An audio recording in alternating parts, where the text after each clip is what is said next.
Hi అండి, నమస్తే. Welcome to SMP kitchen. ఈరోజు నేను చేసే రెసిపీ సాంబార్ అండి. దానికోసము ఒక టీ గ్లాస్ కందిబ్యాళ్ళు కడిగి పెట్టినాను. దాంట్లో టమాటా, కొత్తిమీర, కరివేపాకు, కారం, పసుపు, కొద్దిగా ఆయిల్ వేసానండి. తర్వాత వెజిటేబుల్స్ అండి, ఒక ఆలుగడ్డ కట్ చేశాను పీసెస్, 1 దోసకాయ, ఒక carrot, 2 medium size tomatoes cut చేశాను. ఇక్కడ చిన్న ఉల్లిగడ్డలు ఉన్నాయండి సాంబార్లోకి. తర్వాత వచ్చేసి బెండకాయలు, ఒక 3 బెండకాయలు తీసుకున్నానండి, కట్ చేసి పెట్టుకున్నాను. తర్వాత సాంబార్ పౌడరు, తర్వాత వచ్చేసి ఒక నిమ్మకాయ సైజు, పెద్ద నిమ్మకాయ సైజ్ అంతా చింతపండు నానబెట్టినానండి. ఇప్పుడు ప్రాసెస్లోకి ముందుగా స్టవ్ వెలిగించి ఒక కుక్కర్ పెట్టి దీనికి మూత పెట్టేద్దామండి. అన్నీ వేసాం కదా ఆల్రెడీ. ఒక 3 విజిల్స్ రానిద్దామండి. 3 విజిల్స్ రావాలి. కుక్కర్ విజిల్స్ వచ్చేలోపు ఒక గిన్నె పెట్టుకొని దాంట్లో కొంచెం ఆయిల్ వేద్దామండి. వేసి దీంట్లో కొద్దిగా జీలకర్ర, ఆవాలు వేద్దామండి. తర్వాత వచ్చేసి ముందుగా బెండకాయలు వేపాలండి.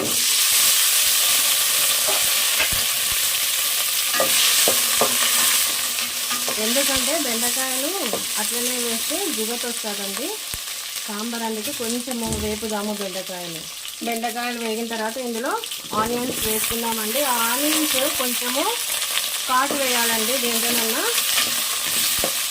కట్ చేయకుండా అట్లనే వేసాను, అవి చిన్నగా ఉన్నాయి కాబట్టి. తర్వాత ఇందులో ఈ వెజిటేబుల్స్ అన్నీ వేసేద్దాము. వేసిన తర్వాత దీంట్లో కొద్దిగా ధనియాల పౌడరు, పసుపు,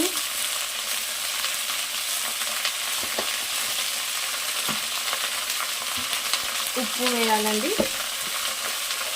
కారం వద్దు, దీంట్లో కారం నేను బ్యాళ్ళు ఉడకబెట్టాను కదా, అందులో వేసాను. ఇప్పుడు బాగా కలపాలండి.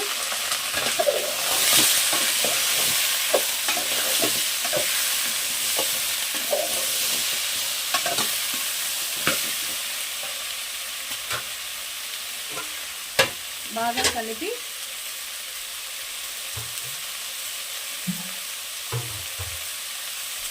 కొద్దిగా వాటర్ యాడ్ చేద్దాము. యాడ్ చేసి మూత పెట్టేద్దామండి. దీన్ని కొద్దిసేపు ఉడకనిద్దాం. ఒకసారి కలుపుదామండి. మూత తీసి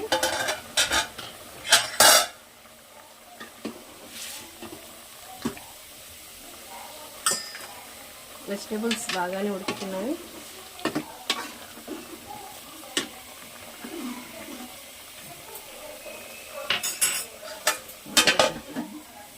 ఇంకొంచెం ఉడకాలండి వెజిటేబుల్స్.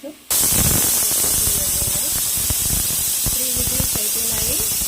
ఎనుపుదాం. ఇప్పుడు బ్యాళ్ళు ఉడికినాయండి. దాంట్లో తగినంత ఉప్పు వేసి పప్పును రాముదాం. ఇప్పుడు పప్పు మెత్తగా రామిన తర్వాత ఇందులో చింతపండు జ్యూస్ రసం, తర్వాత సాంబార్ పౌడరు, తర్వాత వచ్చేసి కొన్ని కరివేపాకు, కొత్తిమీర అండి. కొంచెం ఇట్లా మెత్తగా చేసి వేయాలి. మనకు తగినంత నీళ్ళు దాంట్లో వేయాలండి. ఇవి కూరగాయలు ఉడికినాయండి. వెజిటేబుల్స్ ఉడికిన తర్వాత ఈ పప్పు దీనిలో వేసేసాం. వేసి కొద్దిగా మనకు ఇంకా కొంచెము వాటర్ యాడ్ చేసానండి. తర్వాత వచ్చేసి మనం దీన్ని కలపాలి. ఇప్పుడు స్టవ్ వెలిగించి దీన్ని ఉడకనిద్దామండి. దీంతోపాటు మా అత్తమ్మ అంటారండి, ఇవి కరివేపాకు కాడలు. దీనిలో ఉడికేటప్పుడు ఇట్లనే పెట్టి ఉడికిన తర్వాత పక్కకు తీసే హెల్త్కి మంచిది, మంచి ఫ్లేవర్ వస్తుందని చెప్తారండి. అందుకే ఈ కరివేపాకు కాడలు దీంట్లోకి వేస్తున్నాను. ఇప్పుడు మూత పెట్టి ఉడకనిద్దాం.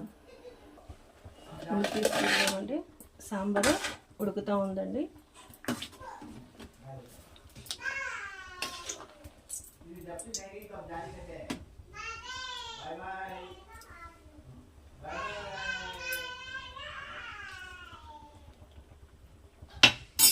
ఇప్పుడు దీనికోసము తిరువాత పెట్టుకుందామండి. ఆయిల్ హీట్ చేసి దానిలో ఆనియన్, కొద్దిగా జీలకర్ర, ఆవాలు వేసి కలుపుదామండి.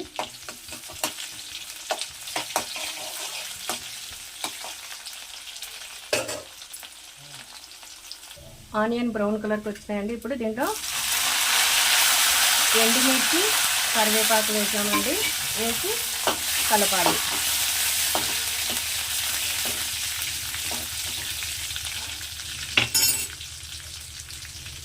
ఇప్పుడు సాంబార్లో తిరువాత వేసామండి.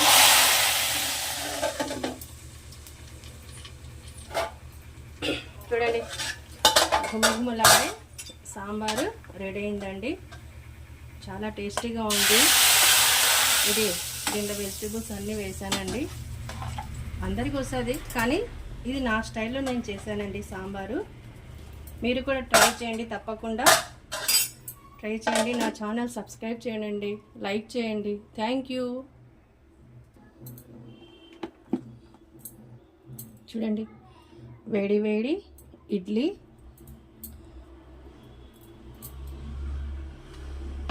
తర్వాత కమ్మని వేడి వేడి సాంబార్ అండి. చూడండి, దీంట్లో ఆనియన్స్, తర్వాత ఆలు, క్యారెట్ చాలా టేస్టీగా ఉంటుందండి. ఇది నా స్టైల్లో చేశాను, తప్పకుండా ట్రై చేయండి. థ్యాంక్ యూ అండి.